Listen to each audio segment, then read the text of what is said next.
remember in middle school when we like talked about doing a big trip around the U.S.? Yeah. And now here we are, like 10 years later, actually doing it. It's crazy, right? So crazy.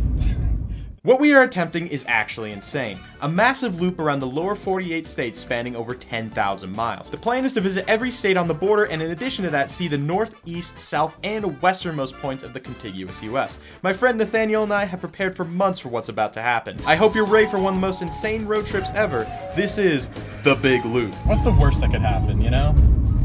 Monologuing. Now today's part wouldn't be super eventful, it'd be mostly us driving through Montana through the vast expanse of prairie in the east trying to reach North Dakota. But there was a couple of stops. I made it to our first stop, Pompey's Pillar. Wouldn't it be Pompey's Pillar? Sure hope not. We asked one of the employees there and she said, you can pronounce it however you want, which I'm disappointed in. I was hoping for a decisive answer. Pompey's Pillar is a national monument in eastern Montana. It's half an hour east of Billings. It's a nice little area here along the Yellowstone River. You can actually walk to the top of it, get a nice view, and there's some nice little nature trails in the area. We saw some marmots. It's a national monument because it's one of the places that Lewis and Clark stopped at, or at least Clark did, because you can see his signature here in the rock. They put a little frame around it. Willett was here. The Willett? No, French people were here. Ah, damn it. Wait, also Clark's signature? Also Clark's signature, yeah. I guess this one's just not as important, not getting its own little box. What are our final thoughts on Pompey's Pillar? Being my first time seeing Clark's signature in a very long time, it was an almost religious experience. Hey now, this is what dreams are made of. Outside of that, very cool rock, very pretty park, very nice piece of stone. 6 out of 10. I give it a 3. Continuing to move eastward, we're going to check out my second favorite state park in Montana, Makoshika. Now, I visited Makoshika a couple of times last year when I was visiting all the state parks in Montana, but there's one trail I didn't get to check out that seemed really cool. And I was right, it was really cool.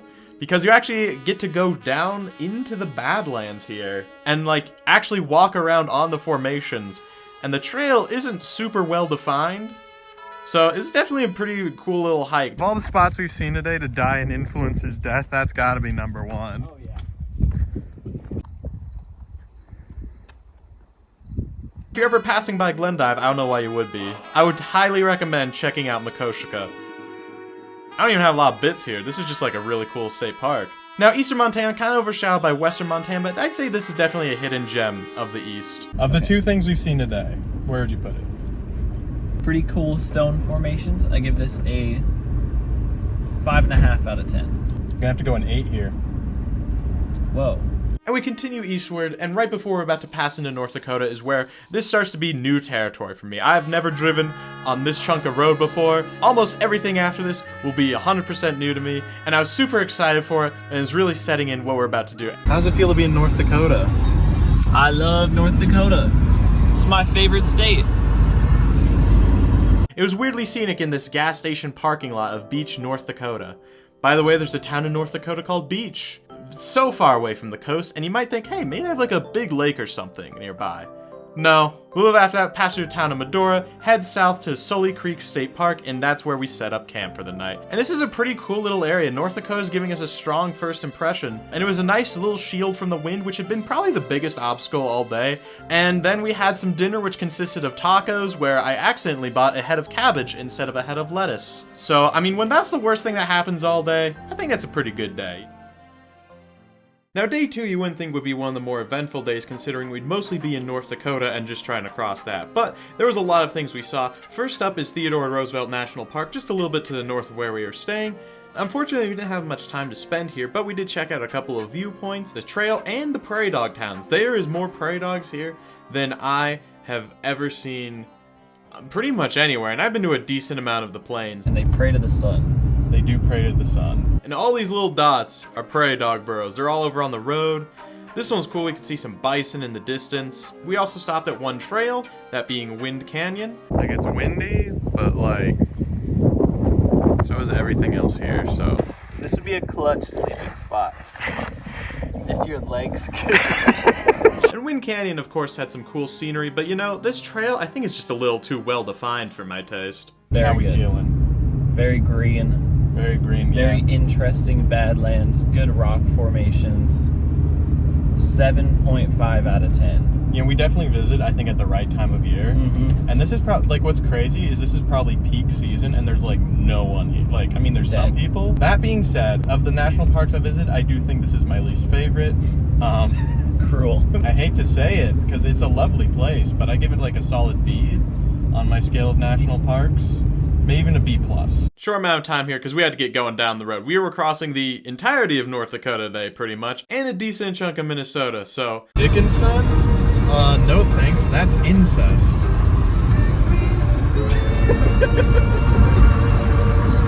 Now, the next stop I had planned would be the Enchanted Highway. Where are you taking me?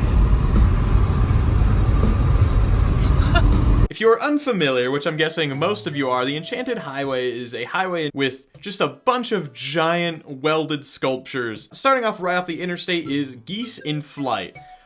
This thing is massive. Also, it's very windy out today, even windier than it was yesterday, so... All these people just passing this by when this is clearly one of the greatest attractions of all time. Then, you head on down a little bit south, past through the town of Gladstone, and then you reach the next sculpture, Deer Crossing. This one there's not too much to write home about, but it did have this weird little maze thing, you know, I just couldn't figure out. Dumbest bit I did, I think, for this video. Now, what I didn't realize was how long the distances between sculptures would be. Highway. It's so enchanting. Or the Enchanted Highway, right? But the next one is entitled Grasshoppers, named for its grasshoppers, and they even have a little grasshopper for the kids. Something they all have is just a random little activity for children as well. I think this one's probably the most interesting we've seen so far, but just you wait until we get to Fisherman's Dream. Oh man. Who needed their taxes, like, paying less? Now, not to spoil the rankings, but this one's my favorite. You know, I am Ocean Man. I do enjoy fish and a good fish sculpture. This one is also creaking a lot. I think the Enchanted Highway had been around since the 90s, but the way these things were creaking, I don't know if it'll make it another decade. Or maybe it always did that, who knows? And for the kids, we have this boat thing. Well Talk would not approve. These guys are so goofy, I love them. Hey, moving on. Pheasants on the prairie. A common staple of North Dakota and the prairie in general out here is, of course, the pheasant, a bird originally from China. I don't know, it's a giant bird statue. There was also a bird living inside the head of one of the birds. It just kind of looked like its mouth was leaking bird shit. Another decent gap before we get to Teddy Roosevelt Rides Again. Of course, we have the children's activity. If you want to leave your kids in here, This one's kind of interesting at certain angles because it just kind of looks like the stencil is floating into sky. But as a whole, I don't know. Teddy's face is pretty whack. Then we come to the most cursed one of all, probably, the Tin Family. Whoever made this, I don't know what they were thinking. I would not want to be here at night.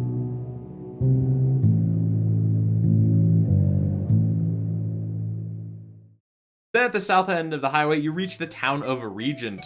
And this town has the highway gift shop as well as the Whirligigs. They move.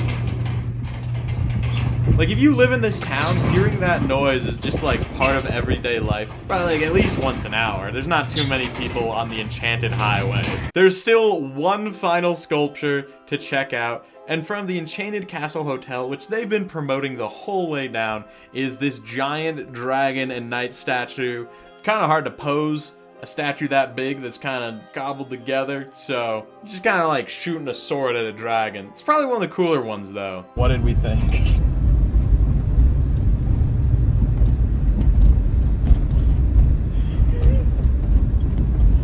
Nice. Enchanted Highway gets a 1. It was quirked up.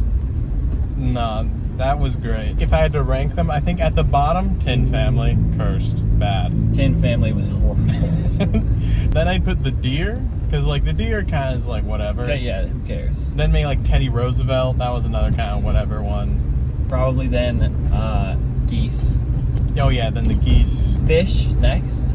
Nah, I'm Go a big then. fish guy. We might disagree here, but I think fish is number 1. I put grasshopper at number 1. Grasshopper's pretty. I put it at number 2. The reason I like Grasshopper is it didn't feel like I was like risking my life being there, whereas Fish was so windy and there were so many sheets of metal on the ground around the fish.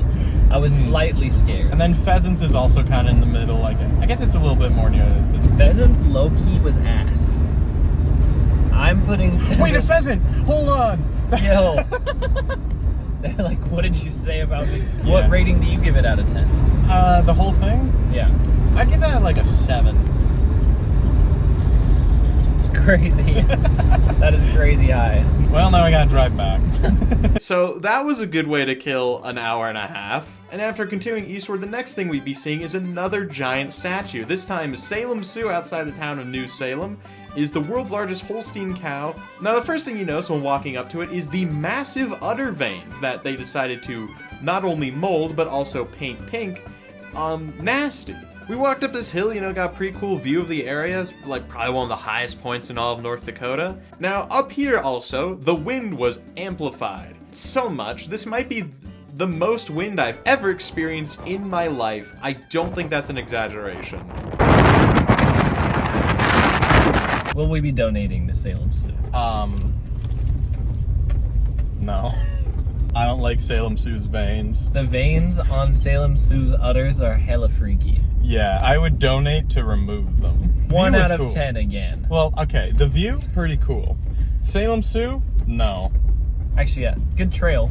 Good, 1.5 out of 10. Our next stop would be Bismarck to check out the Capitol building. And if you don't know what North Dakota's Capitol building looks like, oh boy. Holy shit. Yeah, look at that. It's massive. Why is it? Look, it's just a big It looks like office. the building they try to sneak into in Toy Story 2. Now we went inside and the interior looked like any other state capitol building, where it's got like these big massive halls and then you can peek in and see some of the chambers and there's a bunch of offices in it and whatnot. It's just the exterior that they're just like, yeah, it's just a big office building. I don't know. They used to have a more traditional looking capitol, but then that one burned down. So then they built this one. And at the time of them building it, there was like nothing else in the area. So it's just like, we just kind of wandered around in there. Not too much to see. But you are allowed to go up to the 18th floor, which serves as an observation deck of sorts. So, it gets points for that, being able to have a view of the city. That's a thing a lot of capitol buildings have. But, the fact that you can do it on your own and you don't need a tour for it, that's a bonus, actually. There's not a lot to see. Bismarck is not that interesting of a town. No matter where it is, I'm a sucker for a high-up view. And it's free. Are you tired of giant statues of animals yet? No? Good, because the next thing we're visiting is the world's largest sandhill crane. Located in steel, made of steel, probably, I don't know. It's kind of the only thing there is to see along the interstate in North Dakota is just a bunch of giant animals. There's like a photo opportunity spot where you're supposed to pose in the mound. I know since I'm just kind of jumping between the attractions, there hasn't really been a sense of time of how long all this took. We've probably been going for like 6 hours at this point, and we're probably about halfway done through all the driving. Hey, guess what the next thing we're seeing is? That's right, it's another giant animal. Another one of the world's largest. It's the world's largest bison in Jamestown, North Dakota. I gotta say, this one's probably the most well-crafted out of all the sculptures and statues we've seen today. It's cool, it's a big old bison. I don't know what to say about a lot of these, because you get there and you're like, yeah, that is certainly a big animal. Alright, well, time to go. I mean, you gotta stretch the legs at some point anyway, so you might as well see like a giant bison statue while you're at it. After about maybe 8 hours since we started driving, we have finally reached Fargo. And Fargo is right on the border of Minnesota. That's right, we finally get to our third state. And we still had a ways to go. Now, I wasn't taking the quickest way from where we started to Warroad because I had a very special place that I wanted to reach. So we were taking a bit of a detour, but then there was a detour on my detour. I've been waiting for what was about to happen for so long, and then we just get diverted through these sugar beet fields. I was being denied. We took this turn here and edged ever closer. But first we gotta stop at the world's largest sugar beet in Hallstatt. I don't think there's any competition for the world's largest sugar beet. I highly doubt there's another sugar beet statue anywhere else. I gotta call my parents and tell them about this. Yeah, Dad, you're not gonna believe it. Guess where I'm at right now? That's right, the world's largest sugar beet. I know, right? Crazy. Look at this thing. It's gotta be like 12 feet tall. I don't know. It's so funny seeing how much money this costs and then turning around and seeing what the money went towards. But then we were back on the road and we edged closer and closer, and finally, I drove my friend to Climax in Minnesota. What? Like, we've been driving for 2 days and we finally reached Climax, and you're not happy? Why? Was I not good? It just seems like, we spent so long trying to get to Climax and you're just disappointed. Did I talk too much? Honestly, I feel like I kind of blew it here with this bit. Like, I was just a bit too premature. That's right, I diverted the route and added probably at least an extra hour of driving time just for this bit. I have no regrets. I have some regrets. And we had a very interesting conversation at the bar. Let's just say the man we met, it makes sense that he would be living in a town called Climax. And he just started showing me pictures of naked women. We then continued to head north in the dark for like another 3 hours. I was way too ambitious with this day. By the time we got to Warroad, we just crashed. The first thing you notice about Warroad is that it seems to be dominated by Marvin. If you don't know what product Marvin creates, I'll let you pause, have 3 guesses ready. You got them? Alright. Did you guess Windows? I feel like this is an insane amount of stuff for a window company. Today we'd be visiting our first extreme point of the contiguous US, the northernmost point. But in order to do so, we first have to cross through Canada, which will be our first of 4 border crossings in one day. Here we are in Manitoba. No one's favorite province. I'm pretty sure like every road except for the first highway we were on was just covered in gravel. So the northernmost point in the contiguous US, you have to drive an hour through Manitoba to get to if you don't want to take a boat. Now you might be wondering, why do you have to cross through Canada to get to the northernmost point of the contiguous US? So when they were drawing up the border out west between Canada and the US, they're like, alright, we're gonna draw it along the 49th parallel, follow the road to a certain point, go straight down, and then everything west of that, north will be Canada, south will be the US. Except they didn't realize there was this land here. They thought this was just pure lake, so now, well, this chunk of land belongs to the US, I guess. Stuck waiting for construction. Whatever. How we feeling? I love Manitoba. We eventually get through the construction, then the road becomes unpaved, and it looks like the Mad Max of Canada, going on this, unpaved gravel road, and I realized that this border crossing is gonna be unpaved. Seems kinda goofy. And then the border just happens. I kinda thought there's gonna be a booth here, but there's nothing except for like this sign that says you have to go check in at Jim's Corner. Then we continue driving down this gravel road for a while longer until we get to Jim's Corner, and they have a phone booth, and also like an iPad on a screen inside that box that you can like call Border Patrol on, but you can also just download an app, which is what we did. And then we just kept driving on this gravel road through the forest before finally reaching the first of our extreme points. Touching the point to prove I've been here. Ignore all that land to the north. Ignore all that over there. Sure, that's more north, but this. Harrison Creek is where it's at. I am the North Sig smoker. Anyone who wants to come at me, try to find a more directionally inclined Sig smoker, and you will not. We had lunch, because, why not? We're already there. We checked out this trail. I don't even know if this is meant for human traffic. Too bad we lost all the footage of us going down the Allen Heaton Trail. Border crossing number 3 of the day. Pass back through the border, drive on the dusty road, and then we see the construction again. We see the person turn the sign around to become a stop sign, and we were stuck at the front of the line once again. Now, we told the Border Patrol agent that we wouldn't be stopping in Manitoba, but guess what? We stopped here at this random dirt lot just to say we'd set foot in Manitoba. And now, I can say I've been to Manitoba and I don't have to go back. Alright, let's get the fuck out of here. This is the building we passed through to get into Canada. Makes sense to be smaller, it's not a very populated area. This is the building to cross into the US. Every border crossing I've been to except for this one, they've been at the same building. It's crazy that the US one is so much bigger, although I guess it makes sense that more people would want to leave Manitoba than enter it, so. And that was our main stop for the day, and then we just kind of got going down the road. Stopped at a gas station, saw Willie the Walleye, located in Baudette, the walleye capital of the world. This is also probably one of the better statues we've seen. Cool thing about the highway highway you're driving on. If you looked north and looked across the river, you could actually see Ontario, so you're kind of driving along the border here. So that was kind of neat. This road started to drive me insane. And you might be wondering why. It seems like a nice forest road. It's because this road, I don't know how to describe it. This road felt unchanging from like Baudette to just outside International Falls. Something about the way all the trees were lined up and like all the mailboxes were the same and there were like barely any signs. It just kind of felt like I was making no progress here. No sense of where I was. Because with the planes, it's like, okay, I can kind of get the feeling that I'm moving. Seeing like a tree, it's like, oh yeah, I saw a tree. But here it's like, I see all the same trees. And then the trees, and the mailboxes. And that's the only thing out here. And then occasionally there's a sign, but it all looks the same. And I was starting to lose my mind before we got to International Falls. Which, quote, seems like a good place if you're a child who enjoys playing in the street. Also today we're gonna check out another lesser known national park, Voyageurs. I sure hope nothing bad happens. Now let me tell you about the Battle of Oberholzer Trail.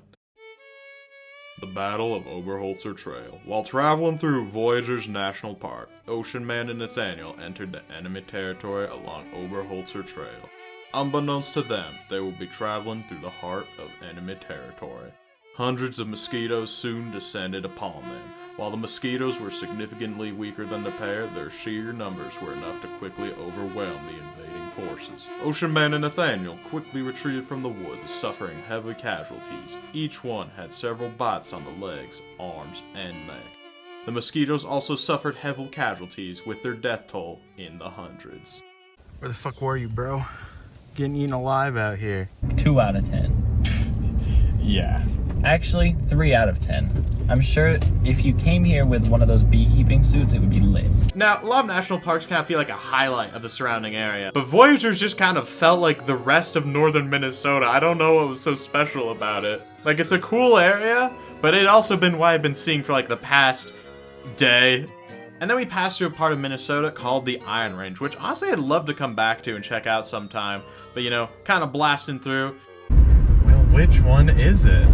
That's really cool. And then we had one more attraction to see for today. Picture the most Minnesotan thing you can think of. We're gonna visit the world's largest version of that. Is it the largest Zin? No. Even better. It's the world's largest hockey stick. Oh my god, it's beautiful. It looks like the cooked David Beckham statue. That's sick. Hell yeah. And we got to our campsite late again. This time we were at Jay Cook State Park. Then we had a nice nutritious dinner consisting of watermelon and nothing else. Try not to laugh eating watermelon like Minecraft. Try to eat melon challenge. Here's what happens if you give 2 toddlers a water.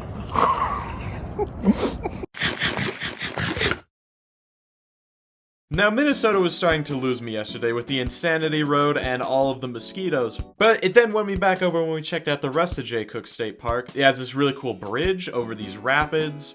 Went over here, looked at these rapids, cool viewpoint, very lovely. More positive adjectives. Then we walked down a trail a little bit, hopped on over these rocks to go check out this influencer death point. There's a lot of crayfish here. That's kind of cool. That's something I'm not used to, is just being able to see like a lot of crayfish in a body of water. Let's see, I almost ate shit twice over here. So that wouldn't have been good.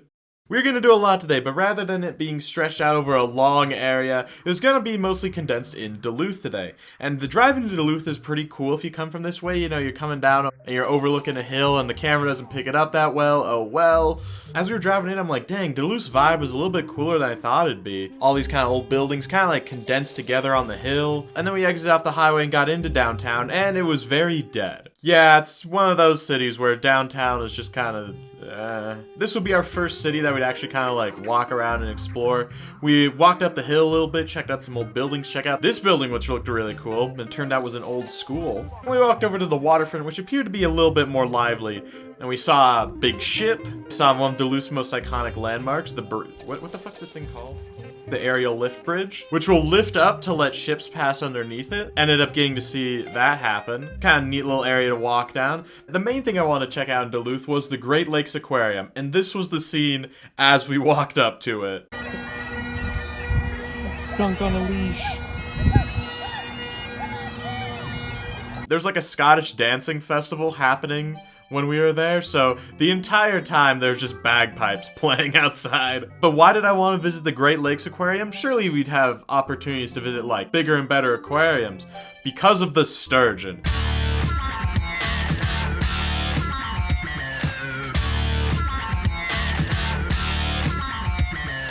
Sturgeon are my favorite fish. I love these guys. Why do I love them so much? Well, long story short, I did a school project about them in 7th grade where I made a giant life-size sturgeon out of paper, like 12 feet long, and that was really fun. And now, ever since then, I've just really enjoyed sturgeon. And they actually have the world's largest sturgeon touch tank, or at least they used to. There might be a bigger one now, but they still have a sturgeon touch tank. Unfortunately, I didn't get to pet any of them. They never came within petting range, but I have pet one before, so it's not the end of the world. They had like an albino sturgeon and like a couple of like monsters in there, so that was neat. Now, sturgeon is specifically why I want to visit Great Lakes, but they do have other fish as well that are enjoyable, you know, like this guy, and this one, and eagle, skunks. Now, how would I rate it overall as an aquarium? I'd say it's pretty good for like a mid-sized aquarium. I wouldn't say it's a must-see though unless you really enjoy sturgeon like I do. But yeah, the exhibits were pretty cool. I find it funny when they have just like normal ass animals that you can find outside in aquariums or in zoos. Like they have a crow exhibit. After that, we wanted to check out a beach on the lake, and we ended up crossing over the lift bridge. I can now check that off the bucket list, driving over that one bridge in Duluth that I can never remember the name of. Audio is insane.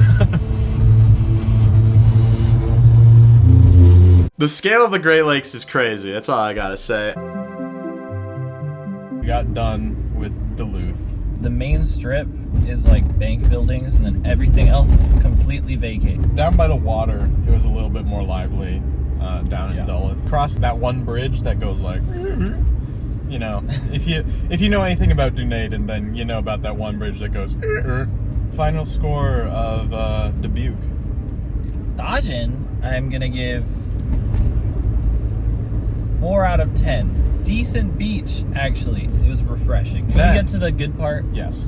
we then crossed the bridge and went to Superior, which is named for a reason. Because they have Mama T's absolute gas. Delicious pork, great sandwiches, good, like, you know, just amazing. It was really, really solid, delicious food. Easy, 10 out of 10.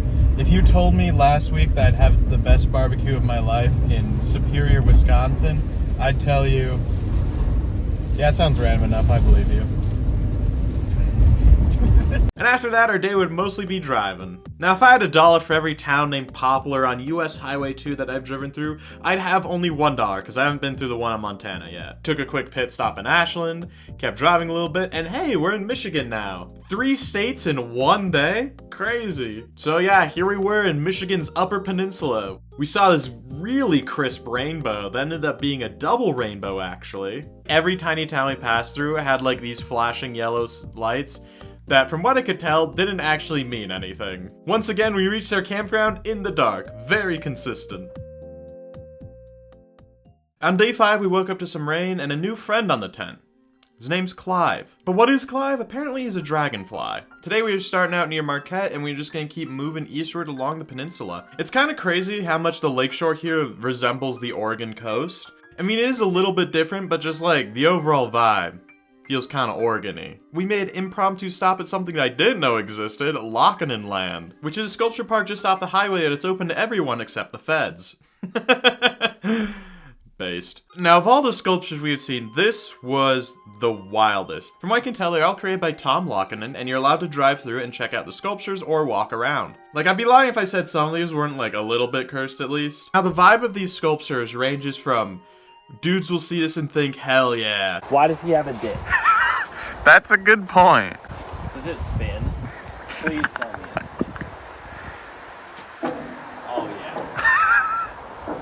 To, okay, yeah. I don't know. Pretty cool place, though. Definitely has a bit more charm than a lot of the sculptures we've seen so far. There's more to it than just world's largest blank or big blank, you know? I'd check it out if you're driving along here. Don't get out of the car, though. There are so many mosquitoes. Like, we opened the door, walked around a bit, kept getting swarmed by mosquitoes, closed the door, and there were like 20 inside the car. And we drove on a road called the Sini Stretch, which is a very long, straight piece of road, which is apparently the most boring road in the state, which I find hard to believe when, like, southern Michigan exists. Like, that's just, like, corn, dude. There's no way this could be more boring than that. Although I did talk about how the forest road in Minnesota drove me insane. But this one, I don't know. Maybe because I hadn't been driving for 5 hours yet today. I didn't mind it. Upper Peninsula, kind of cool, you know, just a lot of forest, not too many people. We passed through a town called Christmas. We went over to Sault Ste. Marie, which you don't know is spelled like this. Here we went to the Tower of History. You know, as I said earlier, I love a good viewpoint. This one, there's actually like stuff to see. You can see the Soo Locks over here where boats pass through between Lake Huron and Lake Superior. And across the canals, you can see the town of Sault Ste. Marie, Ontario. And this is one of only 2 times I can think of where there's a town on the border in both the US and Canada that share the same name. The other example I can think of is Niagara Falls. There might be more, but I think it's just those 2.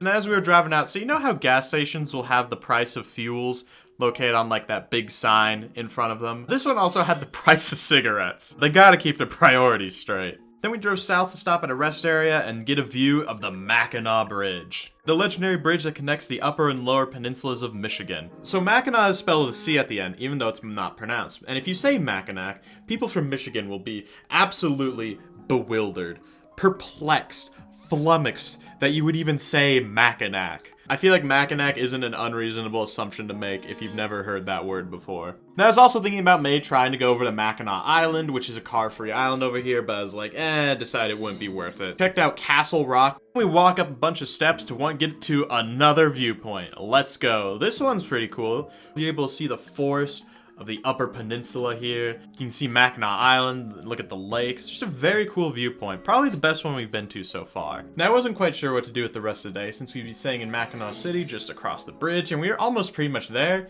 And I was so used to arriving to places in the dark, I was just like, well, I guess we'll just go over there and just hang out for the rest of the day. We'd probably just like chill by the lakeside or something. Ah, fuck. Thanks for watching part 1 of The Big Loop. Check back next week, or maybe it's already out. See part 2. See how we get out of this jam. Subscribe so you don't miss new parts. Like this video, that'd be really appreciated. That'd be cool. Or you can check out some other videos I made of crazy trips. Other Ocean Man social medias in the description. I'm going to be probably posting a lot of content related to this on those. Once again, thanks for watching. I hope you check out the next part, and I'll see you later.